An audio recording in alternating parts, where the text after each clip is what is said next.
एक घने जंगल में एक काहल गीदड़ रहता था। वो हर वक्त सोचता रहता था कि किसी तरह उसे मेहनत किए बगैर खाने को मिल जाए। एक रोज जंगल का बादशाह शेर भूख से बेहाल था। वो अपना पेट भरने के लिए शिकार की तलाश में था कि उसकी नजर काहिल गीदड़ पर पड़ी।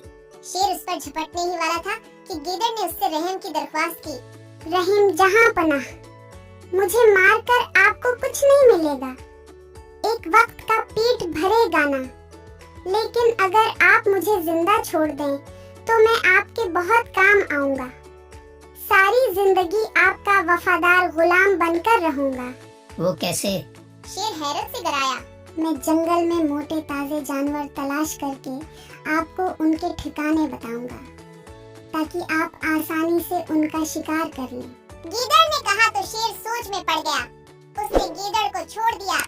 गीदड़ बहुत खुश हुआ।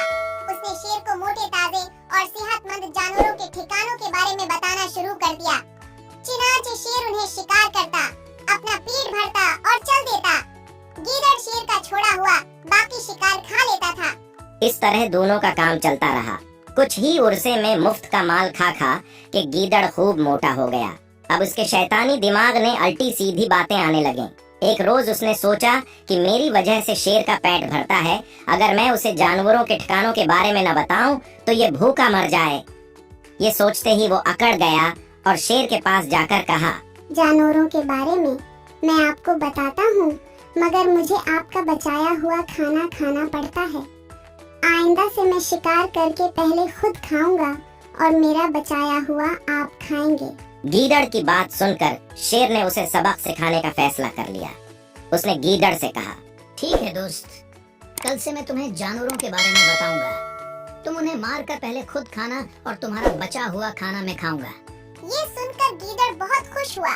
अगले रोज शेर ने एक भारी भरकम हाथी देखा तो जल्दी से गीदड़ को उसके बारे में बताया और खुद झाड़ियों में छिप गया।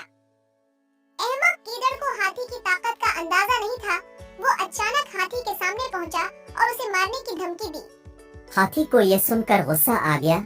उसने आओ देखा न ताओ गीदड़ को अपनी सूंड में लपेटा और दूर फेंक दिया। गीदड़ के बहुत चोटें आईं और उसे अपनी गलती का अंदाजा हो गया।